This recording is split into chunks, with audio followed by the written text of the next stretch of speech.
ഒരു സ്ത്രീക്ക് കാരണം സമൂഹത്തിൽ കേൾക്കാൻ പാടില്ലാതെ കേൾക്കുമ്പോൾ അവർക്ക് ഫ്രസ്ട്രേഷൻ കാര്യങ്ങൾ ടെൻഷൻ അങ്ങനെ എല്ലാം കാണും. അത് തെറ്റല്ലെന്നാണ് അവർ പറഞ്ഞത്. ഉദ്യോഗസ്ഥർ പറഞ്ഞ തെറ്റല്ലെന്നാണ് പറഞ്ഞത്. അഭിനയിക്കാനൊക്കെ പഠിച്ചല്ലേ, എന്നിട്ട് പെർഫോം ചെയ്യുന്നുണ്ട്. നിത്യാഭ്യാസി ആനയെ ചുമക്കുമെന്നാ. ആനയെ ചുമന്നില്ലേലും കുറഞ്ഞ പക്ഷെ ഒരു കാക്കയെങ്കിലും ചുമക്കുമായിരിക്കും.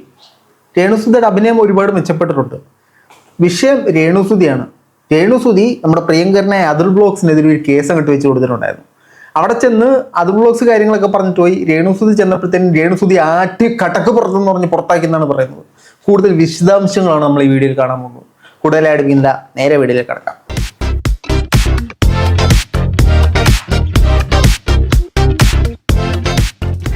എല്ലാ പ്രിയ സുഹൃത്തുക്കൾക്കും പുതിയൊരു വീഡിയോയിലേക്ക് സ്വാഗതം. രേണുസുധി ഇപ്പോൾ വൈറൽ താരമായിട്ട് നിൽക്കുകയാണല്ലോ. രേണുസുധി ഒന്ന് വീതം 3 നേരം ഗുളിക കഴിക്കുന്ന പോലെ പറയാറുണ്ട്, ഞാൻ ഈ റിയാക്ഷൻ വീഡിയോ കാണാറില്ല. പക്ഷേ അതുൽ വ്ലോഗ്സിന്റെ വീഡിയോ സ്ഥിരമായിട്ട് കാണുന്നൊരു പ്രേക്ഷകയാണ് ഈ രേണുസുധി. അതുൽ വ്ലോഗ്സിന്റെ വീഡിയോ കാണുകയും അത് വാട്സപ്പിൽ സ്റ്റാറ്റസ് ആക്കുകയും അതോടൊപ്പം തന്നെ അതുൽ വ്ലോഗ്സിന്റെ വീഡിയോ കണ്ടിട്ട് തന്നെ അപകീർത്തിപ്പെടുത്തി എന്ന് പറഞ്ഞ് പോലീസ് സ്റ്റേഷനിൽ കൊണ്ട് കേസ് ഫയൽ ചെയ്യുകയും ചെയ്തു. എവിടെ പോലീസ് സ്റ്റേഷനിൽ? ചങ്ങനാശ്ശേരി പോലീസ് സ്റ്റേഷനിൽ. അങ്ങനെ അതുൽ വ്ലോഗ്സ് അവിടെ പോയി പോലീസിനെ കണ്ടതായിട്ടുള്ള വിവരം അദ്ദേഹത്തിന്റെ ചാനൽ അപ്ഡേറ്റ് ചെയ്തിട്ടുണ്ടായിരുന്നു. അവിടെ ചെന്ന് പുള്ളിക്കാരനുള്ള കാര്യം പറഞ്ഞ്, എൻ്റെ പൊന്നു സാറേ ഞാനൊന്നും അപകീർത്തിപ്പെടുത്തിയിട്ടില്ല, ഞാൻ ഉള്ള കാര്യം വിളിച്ച് പറഞ്ഞെന്നും പറഞ്ഞിട്ട് അതുൽ വ്ലോഗ്സ് ഊരിട്ട് ആ പുള്ളിക്കാരൻ തിരിച്ചു വന്നു. ശേഷം രേണുസുധി അടുത്ത ദിവസം അതുൽ വ്ലോഗ്സ് ചെയ്തതിൻ്റെ അടുത്ത ദിവസം അവിടെ ചെന്ന് സംസാരിച്ച് എല്ലാം സെറ്റിൽമെന്റ് ആക്കിയിട്ട് തിരിച്ചു വരുന്ന വഴിക്കത്തെ കരച്ചിൽ പ്രകടനമാണ് നിങ്ങൾ ഈ കണ്ടത്. അത് ഫേക്കാന്ന് ഞാൻ പറയുന്നില്ല കേട്ടോ, അവർ ശരിക്കും കരഞ്ഞതാ. പക്ഷെ അവർ എന്തിനാ കരഞ്ഞെന്ന് നമുക്കറിയണ്ടേ? എന്നാ കണ്ടോ.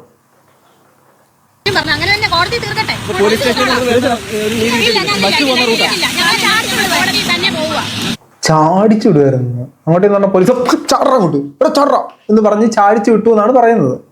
ഇതിനകത്ത് മനസ്സിലാക്കേണ്ട ഒരു കാര്യം, പോലീസ് സ്റ്റേഷനിൽ ചെന്ന് ഒരു പരാതി കൊടുക്കുന്നു. ആ പരാതിക്കകത്ത് കേസെടുക്കാനുള്ള വകുപ്പുണ്ടെങ്കിൽ അവർ കേസെടുക്കൂ, അല്ലെങ്കിൽ അവരെ കേസെടുക്കത്തില്ല. നിങ്ങളിത് കോടതി പൊക്കോളം പറഞ്ഞങ്ങോട്ട് വിടും. മനസ്സിലായോ?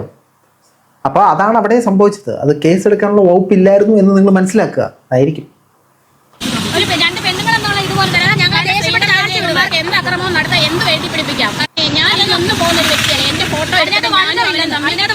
ഞാൻ ഇതിനൊന്നും പോകുന്ന വ്യക്തിയല്ലെന്ന്.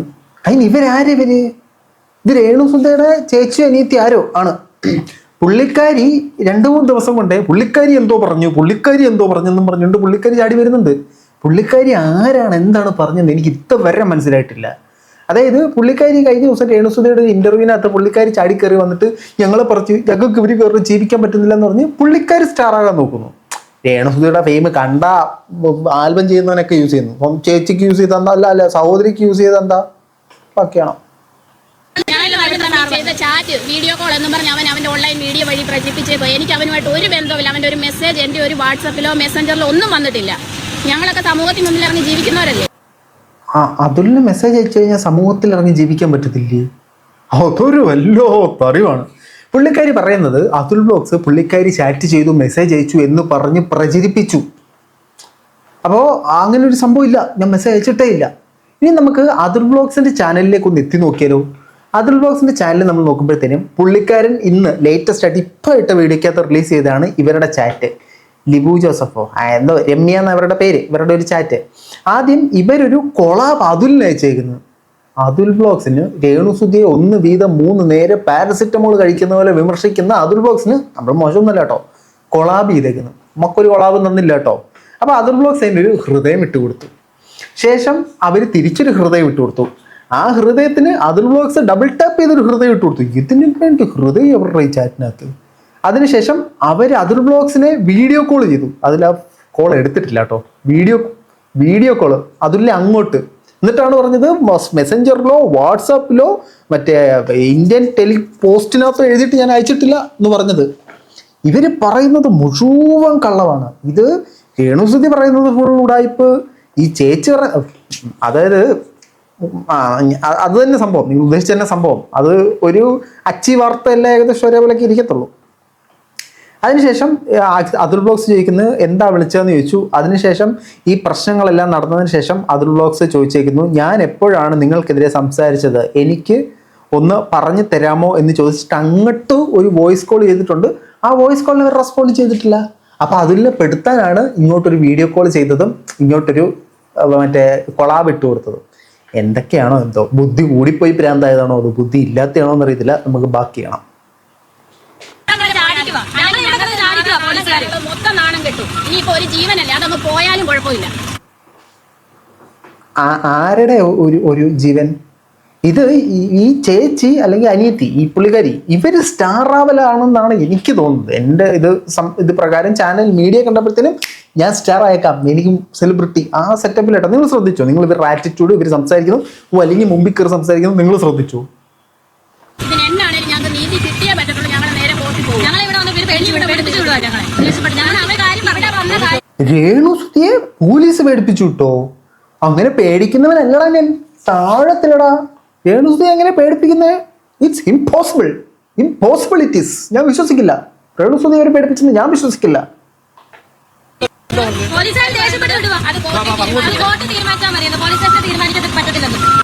കോർട്ടിൽ തീരുമാനിച്ചാൽ മതി എന്ന് പറഞ്ഞിട്ട് പോലീസുകാർ വിട്ടു. കാരണം അവർക്ക് കേസ് എടുക്കാനുള്ള വകുപ്പ് ഇതിനകത്തില്ല. മനസ്സിലാക്കേണ്ട ഒരു കാര്യം, ഒരു പ്രവർത്തനം നടക്കുമ്പോഴത്തേനും ആ പ്രവർത്തനത്തിൽ പുള്ളിക്കാരൻ അദ്ദേഹത്തിന്റെ അഭിപ്രായമാണ് പറഞ്ഞത്. ഈ അഭിപ്രായത്തിൽ അപമര്യാദയെ സംസാരിക്കുമോ, അശ്ലീലം കലർന്ന രീതിയിൽ സംസാരിക്കുവോ, അല്ലാതെ എന്തെങ്കിലും മോശമായിട്ടുള്ള വാക്കുകൾ ഉപയോഗിക്കുകയോ നിങ്ങളെ അപകീർത്തിപ്പെടുത്തുകയൊക്കെ ചെയ്താലാണ് ഈ പറയുന്ന സാധനത്തിൽ കേസ് എടുക്കാനുള്ള വകുപ്പുള്ളത്. പുള്ളിക്കാരൻ ചില കാര്യങ്ങൾ സോഷ്യൽ മീഡിയയിൽ കൊണ്ടുവന്നു, അത് പബ്ലിഷ് ചെയ്തു എന്നുള്ളതാണ് തെറ്റ്. അത് തെറ്റാണെന്ന് ഫസ്റ്റ് ഓഫ് ഓൾ നിങ്ങൾ പ്രൂവ് ചെയ്യണം. മറ്റേ അച്ഛൻ്റെ കേസാണ്, അത് അറിയാത്തവർ വേണ്ട, വിട്ടരെ. അപ്പോൾ അത് തെറ്റാണെന്ന്, ഈ പുള്ളിക്കാരിക്കെതിരെ വന്ന ആരോപണം തെറ്റാണെന്ന് ആദ്യം പ്രൂവ് ചെയ്യണം. വേണ്ടി തെറ്റാണെന്ന് പ്രൂവ് ചെയ്തതിന് ശേഷമാണ് ഈ പറയുന്ന പോലെ കേസ് കൊടുത്തിട്ട് കഥയുള്ളൂ. ഇപ്പൊ അതുലിൻ്റെ എല്ലാത്തിനും രേഖകളുണ്ട്. ഇതാണ് ആ രേഖ എന്ന് പറഞ്ഞ് അതുൽ ബ്ലോഗ്സ് എടുത്ത് കാണിക്കും. അപ്പൊ നിങ്ങളുടെ ഈ കേസ് നിൽക്കാൻ ഒരു സാധ്യതയുമില്ല. നിങ്ങൾക്ക് ചെയ്യാൻ പറ്റുന്നത് ഡിഫർമേഷന് കേസ് കൊടുക്കാം, എന്നെ അപകീർത്തിപ്പെടുത്തി എന്നുള്ളത്. പിന്നെ എൻ്റെ ഒരു പോളിസി പ്രകാരം സോഷ്യൽ മീഡിയയിൽ ഇവരിടാതെ, അല്ലെങ്കിൽ മറ്റാരെങ്കിലും സോഷ്യൽ മീഡിയയിൽ കൊണ്ടുവരാതെ, ഇവരുടെ പേഴ്സണലായിട്ട് ഇവർ വെക്കണമെന്ന് ചിന്തിക്കുന്ന കാര്യങ്ങൾ ഞാൻ സംസാരിക്കില്ല. ഇതിന് മുമ്പ് ഞാൻ ഒരു തവണ സംസാരിച്ചിട്ടുണ്ട്. അവർ പുറത്ത് പറയാൻ താല്പര്യമില്ലാത്ത വിഷയമാണ് ഈ രണ്ടാമത്തെ കെട്ടിയവനും രണ്ടാമത്തെ ഭാര്യ, അല്ല ആദ്യത്തെ കെട്ടിയവനും രണ്ടാമത്തെ ഭാര്യ എന്നൊക്കെ ഉള്ള സെറ്റപ്പ്. അതുകൊണ്ട് അതൊന്നും നമ്മൾ അതിനകത്തൊന്നും അനാവശ്യമായി കടത്തിയിട്ടില്ല, കൈ കടത്തിയിട്ടില്ല. ഈ വിഷയം സോഷ്യൽ മീഡിയയിൽ വന്നു കഴിഞ്ഞാൽ ഞാൻ സംസാരിക്കും. ഓക്കെ, ബാക്കി പറയുന്ന ഇടത്തൊന്ന് പ്രതീക്ഷിക്കുന്നത് ചങ്ങനാശ്ശേരി ശരിക്കും ദേഷ്യപ്പെട്ട് ഞങ്ങളുടെ അടുത്ത്. അത് എന്തുകൊണ്ടാണെന്ന് എനിക്ക് അറിയത്തില്ല, എന്താണ് സംഭവം. ശരിക്കും ദേഷ്യപ്പെട്ടു. എന്തുകൊണ്ടാണെന്ന് വെച്ചാൽ, ഒന്ന്, നിങ്ങൾ കൊടുത്ത കേസിൽ കാമ്പില്ലാത്തതുകൊണ്ട്, കഴമ്പില്ലാത്തതുകൊണ്ട് ദേഷ്യപ്പെട്ടതാകാം. രണ്ട്, അതുൽ ബ്ലോഗ്സിന് വലിയ രീതിയിലുള്ള പിടിപാടുണ്ട്, രാഷ്ട്രീയപരമായിട്ടുള്ള പിടിപാട് അതിനകത്ത് ഉയർത്തിയിട്ടുണ്ടെങ്കിൽ ദേഷ്യപ്പെട്ടതാകാം. പക്ഷേ ഈ രണ്ടാമത്തെ ആകാൻ സാധ്യതയില്ല. കാരണം നിങ്ങൾ സ്ത്രീകളാണ്. സ്ത്രീകളാകുന്ന സാഹചര്യത്തിൽ നമ്മുടെ നാട്ടിൽ സ്ത്രീകൾ കൊടുക്കുന്ന ഒരു പരാതിക്കകത്ത് സത്യമുണ്ടെങ്കിലും ഇല്ലെങ്കിലും അവരുടെ കൂടെയാണ് നിയമങ്ങൾ നിൽക്കുന്നത്. പുള്ളിക്കാരൻ്റെ കാര്യങ്ങളൊക്കെ ഇന്നലെ പറഞ്ഞ് കാണിച്ച് ബോധിപ്പിച്ചു. ഇന്നലെ പുള്ളിക്കാരൻ ചെന്നപ്പോൾ നിങ്ങളോട് അവിടെ ഉണ്ടായിരുന്നു, എല്ലാം പറഞ്ഞ് സെറ്റിലാക്കി അളിയെന്ന് പറഞ്ഞ് നിങ്ങൾക്ക് പിരിയായിരുന്നു. നിങ്ങൾ ചെന്നില്ല, അച്ഛനെ പറഞ്ഞു വിട്ട്. അച്ഛനെ പറഞ്ഞു വിട്ടതാണ് പാളിയത്. അച്ഛനെ അതിൽ സിമ്പിളായിട്ട് മലത്തിയടിച്ചു. കാര്യം മനസ്സിലായില്ലേ? പോലീസുകാർക്ക് മനസ്സിലായി പുള്ളിക്കാരൻ്റെ ഭാഗത്താണ് ശരി എന്നുള്ളത്. അല്ലെങ്കിൽ പോലീസുകാരൻ അങ്ങനെ ഒരു തീരുമാനത്തിൽ, ഒരു നിഗമനത്തിലെത്തി. നിങ്ങളുടെ സൈഡിലാണ് ന്യായം, നിങ്ങൾക്ക് ഇനി പ്രൂവ് ചെയ്യുന്നത്. എങ്ങനെ പ്രൂവ് ചെയ്യും? ഉള്ളതല്ലേ പുള്ളി പറഞ്ഞു. ആ ബാക്കി പറ. ഞങ്ങൾ പരാതിക്കാരാണ്, പക്ഷെ ഞങ്ങൾ ദേഷ്യപ്പെട്ട എന്തിനാണെന്ന് ഞങ്ങൾക്ക് അറിയത്തില്ല. അതാണ് ഞാൻ ചോദിച്ചത്. പരാതിക്കാരോട് ദേഷ്യപ്പെടാൻ പാടില്ലെന്നൊന്നുമില്ല. പരാതിക്കാരൻ കൊടുക്കുന്ന പരാതി ജെന്യുവൻ അല്ലെങ്കിൽ ദേഷ്യപ്പെട്ടൂടെ? ഇത് ജെന്യുവൻ അല്ലെന്നല്ല കേട്ടോ ഞാൻ പറയുന്നതാണ്. ഇത് ഞാൻ എൻ്റെ ഒരു സംശയം ചോദിച്ചാണ്. ഒരു പരാതിക്കാരോട് ദേഷ്യപ്പെടാൻ പറ്റില്ല. എന്നാൽ പിന്നെ ഞാൻ ഒരുത്തന്നെ കുത്തിക്കൊന്നിട്ട് ചത്തവന്റെ പേര് ഞാൻ കൊണ്ടൊരു പരാതിയും കൊടുത്താൽ പോരെ? എൻ്റെ സൈഡിലല്ലേ, ഞാനല്ലേ പരാതിക്കാരൻ.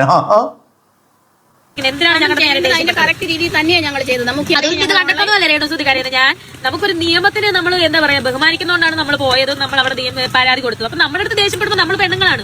ഒരു എന്താ ജോസ് നിന്ന് ദേഷ്യപ്പെടുവാണ്, ഭയങ്കരമായിട്ട് ഷൗട്ട് ചെയ്യുവാണ്. എന്ത് കാരണമെന്ന് ഞങ്ങൾക്ക് അറിയത്തില്ല. അതുലിനെ പൊക്കി എടുത്ത് പറയുക വന്നിട്ട് ഞങ്ങളല്ലേ പരാതിക്കാര്. നിങ്ങൾ ആയതിനാൽ എന്താണ്? നിങ്ങൾ കൊടുത്ത പരാതിയിൽ കാമ്പുണ്ടെന്ന് നിങ്ങൾ ആദ്യം തെളിയിക്കണം. എന്നിട്ടല്ലേ ഞങ്ങളല്ല പരാതിക്കാരി, ഞങ്ങളാണ് പരാതിക്കാരി, അങ്ങനെ പറഞ്ഞിട്ട് കാര്യമില്ല. ആ പരാതി എത്ര ശതമാനം ശരിയാണെന്ന് നിങ്ങൾക്ക് പ്രൂവ് ചെയ്യാൻ പറ്റണം. പുള്ളിക്കാരൻ വന്നിട്ട് പുള്ളിക്കാരൻ്റെ സൈഡിലെ കറക്റ്റ് സാധനം പ്രൂവ് ചെയ്തിട്ട് പോയി, അവിടെ സംസാരിച്ചിട്ട് പോയി. ഒന്നുകിൽ ഇന്നലെ നിങ്ങൾ വരണമായിരുന്നു, അല്ലെങ്കിൽ വരുമ്പോൾ നിങ്ങൾക്ക് അദ്ദേഹത്തെ കൗണ്ടറുള്ള സാധനങ്ങൾ നിങ്ങൾ കൊണ്ടുവരണമായിരുന്നു. രണ്ടും നടക്കാത്തടത്തോളം നിങ്ങൾ ആട്ടി വിടത്തേ ഉള്ളൂ പോലീസുകാർ അല്ലേ? ഞങ്ങൾക്ക് നീതി വേണ്ട. പിന്നെ ഞാൻ 10 കെട്ടിയാലും 12 കെട്ടിയ ഇവന്മാർക്ക് എന്നതിന് എന്റെ മരിച്ചുപോയ എന്റെ സുതിച്ചേട്ടനും ഇല്ല പ്രശ്നം. ഇനിയിപ്പോ ഈ പറഞ്ഞ ആരോപണത്തിലുള്ള ആർക്കും പ്രശ്നമില്ല, ആർക്കും പ്രശ്നമില്ല. പിന്നെ ഇത് കുത്തിപ്പൊക്കാൻ ഇവനാരാ? CBI യോ? ഓക്കെ, അതുൽ ബ്ലോഗ്സിനെ CBI CBCIDയിലൊക്കെ എടുത്തിട്ടുണ്ട്. ഇതിനകത്ത് നിങ്ങൾ 10 കിട്ടിയാലും 15 കിട്ടിയാലും ഇവിടെ ആർക്കും ഒരു പ്രശ്നമില്ല, എത്ര വേണമെങ്കിലും കെട്ടിക്കോ. പക്ഷേ നിങ്ങളൊരു ഫെയിമിൽ നിൽക്കുമ്പോൾ ഓരോ തവണ ഓരോ കള്ളത്തരങ്ങൾ പറയുമ്പോഴും ആ കള്ളത്തരം പൊളിക്കുമ്പോൾ അത് പൊളിയും, മനസ്സിലായോ? അന്നേരം അത് സോഷ്യൽ മീഡിയയിൽ വന്ന് സംസാരിക്കുന്നേ ഉള്ളൂ. കഴിഞ്ഞ ദിവസം ഒരു ഇൻ്റർവ്യൂക്കകത്ത് നിങ്ങൾ കൊടുത്തിട്ടുണ്ടായിരുന്നു, അതിനകത്ത് ശരിക്കും രേണുസുതി മറ്റൊരു ഭർത്താവ് ഉണ്ടോ? ഞാൻ സുധിച്ചേട്ടനെ മാത്രമേ നിയമപരമായിട്ട് കെട്ടിയിട്ടുള്ളൂ. ഈ ഒരു ഉത്തരവാണ് ടേപ്പ് റെക്കോർഡർ പഠിച്ചു വെച്ചേക്കുന്ന പോലെ പറഞ്ഞുകൊണ്ടിരിക്കുന്നത്. ആ സമയത്ത് തന്നെ എനിക്കൊരു പാസ്റ്റ് ഉണ്ട്, അല്ലെങ്കിൽ ഞാൻ മറ്റൊരാളുമായിട്ട് ഇങ്ങനെ ഒരു ബന്ധത്തിലുണ്ടായിരുന്നു, എനിക്കത് പുറം ലോകമായിട്ട് അറിയിക്കാൻ യാതൊരു താല്പര്യമില്ല എന്ന് പറഞ്ഞു കഴിഞ്ഞാൽ പ്രശ്നം അവിടെ തീർന്നു. അയ്യോ, തുടക്ക സമയത്തെ ആദ്യത്തെ സമയത്ത് തന്നെ ഞാൻ എനിക്ക് ഒരു പാസ്റ്റ് ഉണ്ട്, എനിക്കത് റിവീൽ ചെയ്യാൻ താല്പര്യമില്ല എന്ന് പറഞ്ഞാൽ മതിയായിരുന്നു. ആ സമയത്തെല്ലാം വന്നിട്ട് സുധിച്ചേട്ടൻ മാത്രമേ ഉള്ളൂ, എനിക്ക് സുധിച്ചേട്ടനെ മാത്രമേ ഞാൻ കണ്ടിട്ടുള്ളൂ, സുധിച്ചേട്ടൻ മാത്രമാണ് എൻ്റെ നീ, അങ്ങനെ പറഞ്ഞുകൊണ്ടിരുന്നുകൊണ്ടാണ് ഇത് ഇങ്ങനെയൊക്കെ ആയിപ്പോയത്, മനസ്സിലായോ? ആദ്യമേ നമ്മളങ്ങ് സത്യം പറഞ്ഞിരുന്ന ഒരു പ്രശ്നമില്ല, സത്യം പറയണ്ട, ഇന്ന കാര്യം എനിക്ക് പറയാൻ താല്പര്യമില്ലെന്ന് പറഞ്ഞാൽ മതിയായിരുന്നു. അതിന് പകരം അത് മാത്രമേ ഉള്ളൂ ഞാൻ, ഇത് മാത്രമേ ഉള്ളൂ ഞാൻ എന്ന് പറഞ്ഞാണ് ഇതിപ്പോൾ ഇങ്ങനെയൊക്കെ ആയത്, മനസ്സിലായോ?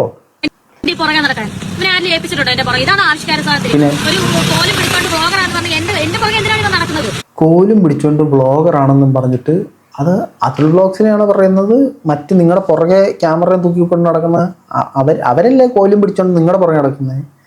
അവരെടുത്ത് ഇടുന്ന സാധനങ്ങളെ എടുത്തിട്ടാണ് ഇവര് പറയുന്നത്, മനസ്സിലായോ? ആരോട് പറയാൻ? എന്തായാലും ഇത് ഈ പോലീസ് സ്റ്റേഷനിൽ ചെന്നപ്പോൾ ഇതാണ് ഞങ്ങൾക്ക് കിട്ടിയത്. ഞങ്ങളോട് പറഞ്ഞു പറ്റത്തില്ല, എന്നാടി പറഞ്ഞത് പറ്റത്തില്ലെന്ന് അവര് പറയുന്നത്, ഇത് കോർട്ടിൽ പോകുമ്പോൾ ഇവിടെ പറ്റത്തില്ലെന്നാണ് പറയുന്നത്. അതാണ് അവര് പറഞ്ഞത്, ഇവിടെ ഈ കേസ് എടുക്കാൻ പറ്റത്തില്ല, നിങ്ങൾ കോടതി പൊക്കോ. അതിന് അവരെന്നാടി പറഞ്ഞത്? പറ്റത്തില്ല, കോടതി പൊക്കോ, ഞങ്ങളെ ചാടിച്ചങ്ങ്. അത് നമ്മൾ കുറച്ചൊക്കെ മസാല ചേർക്കാം, പക്ഷെ മസാല മാത്രമായി പോയാൽ അത് ശരിയായില്ല കേട്ടോ. പോലീസിന് ഇനിയും കുറേ ഇരുന്ന് അപരാധം പറഞ്ഞിട്ടൊരു കാര്യമില്ല. നിങ്ങളത് ഫസ്റ്റ് മനസ്സിലാക്കുക. നിങ്ങൾ നിയമപരമായിട്ട് നീങ്ങുക. നിങ്ങളുടെ വക്കീലൊന്നെങ്കിൽ ശുദ്ധമായിട്ട് നിങ്ങളെ പറഞ്ഞെങ്കിൽ പറ്റിച്ച്, അല്ലെങ്കിൽ നിങ്ങൾക്ക് വിവരമില്ല. കാരണം ഒരു സ്ത്രീയെ ഒരു അശ്ലീല ചുവയുടെ നോക്കൂ, ഒരു വാക്ക് സംസാരിച്ചാൽ അത് തെറ്റ് തന്നെയാണെന്നാണ് ഞങ്ങൾ നമ്മുടെ ഭരണഘടനയിൽ. പക്ഷേ തന്നെ ഇനി നമുക്ക് പാവങ്ങൾക്കും കാശുള്ളവനും നമ്മൾ നിയമം രണ്ടാക്കിയോ അതൊന്നും ഞങ്ങൾക്ക് അറിയത്തില്ല. ഞങ്ങൾക്ക് നിയമത്തിൽ നല്ല വിശ്വാസം ഉള്ളതുകൊണ്ട് തന്നെയാണ് ഞങ്ങൾ നിയമപരമായ രീതിയിൽ പോയത്. ദേഷ്യപ്പെടുന്ന പോലീസുകാരെല്ലാം കൂടെ ഒരുമിച്ച് എന്തിനാണോ ഈ പോലീസുകാർ ആവശ്യമില്ലാതെ ദേഷ്യപ്പെട്ടത്? ഇതിനകത്ത് പ്രധാനമായിട്ടുള്ള പ്രശ്നം എന്നാണെന്നറിയാമോ? ഇവർ പോലീസ് സ്റ്റേഷനിലോട്ട് അതുലിനെ വിളിച്ച ദിവസം ഇവർ ചെല്ലണമായിരുന്നു. ഇവർ ചെന്നില്ല, അവർ അച്ഛനെ പറഞ്ഞു വിട്ടു. ഈ അച്ഛനാണ് അതിൻ്റെ മുമ്പിൽ പറഞ്ഞു നിൽക്കാനോട്ട് നടന്നതുമില്ല. സകല തെറ്റുപാപങ്ങളും ഏറ്റെടുത്തിരിക്കുന്നു എന്ന് പറഞ്ഞിട്ട് പുള്ളിക്കാരൻ്റെ തലക്കോട്ട് അതെല്ലാം കൂടി ഇരുന്നു. അതിനുശേഷം നിങ്ങൾ എന്ത് ഷോ ഓഫ് ഇറക്കിയിട്ട് കാര്യമില്ല. നിങ്ങൾ ഇതൊന്നും ഇങ്ങനൊന്നും കേസ് കൊടുത്തിട്ടൊരു കാര്യമില്ല. നിങ്ങളെ ശരിക്കും ഇൻസൾട്ട് ചെയ്യുക, അല്ലെങ്കിൽ മോശമായിട്ട് സംസാരിക്കുക, അശ്ലീല ചൊവ്വയോടെ സംസാരിക്കുക, ഇതിനൊക്കെ കേസ് കൊടുത്തിട്ട് കാര്യമുള്ളൂ. അല്ലാതെ ഒരാളെ നിങ്ങളെ വിമർശിച്ചെന്നും പറഞ്ഞ് കേസ് കൊടുത്തിട്ട് അതിനകത്ത് ഒരു നടപടി ഉണ്ടാകുമെന്ന് തോന്നില്ല. അത് അതുൽ ബ്ലോഗ്സിനെ മാത്രം കേസ് കൊടുത്തു. കഴിഞ്ഞ ദിവസം മറ്റൊരു സ്ത്രീയെ ഇതുപോലെ ഇവർ റിയാക്ട് ചെയ്യുന്നുണ്ടായിരുന്നു. അപ്പം നമ്മൾ വിമർശിക്കുന്നവരുടെ വാ മൂടി കെട്ടേണ്ടത് അവർക്കെതിരെ ഫേക്ക് അലിഗേഷൻസ് കൊണ്ടുവന്നിട്ടല്ല. ഒന്നിക്കും നമ്മൾ ശരിയാണെന്ന് പ്രൂവ് ചെയ്യുക, അല്ലെങ്കിൽ നമ്മൾ നല്ല രീതിയിൽ കൂടെ ആൾക്കാരുടെ പ്രീതി പിടിച്ചു പറ്റുക. അതിന് പകരം എൻ്റെ അത് കൊണ്ടുവന്ന അവനെ ഞാൻ എതിർക്കും, ഇവനെ ഞാൻ എതിർക്കും എന്ന് പറഞ്ഞു കഴിഞ്ഞാൽ ഇതൊക്കെ അവിടെ പോയി നിൽക്കുമോ എന്തോ. കൊള്ളാം, നമുക്കെതിരെ കേസൊന്നും വരത്തില്ലായിരിക്കുമല്ലോ അല്ലേ? നമ്മൾ മാന്യമായിട്ടല്ലേ റിയാക്ട് ചെയ്യുന്നത്? നമ്മളെ മാന്യനാ. എന്തായാലും നിങ്ങളുടെ അഭിപ്രായം തീർച്ചയായിട്ടും കമന്റ് ബോക്സിൽ കമന്റ് ഡയറക്റ്റ് മറ്റൊരു ആയിട്ടാണ്.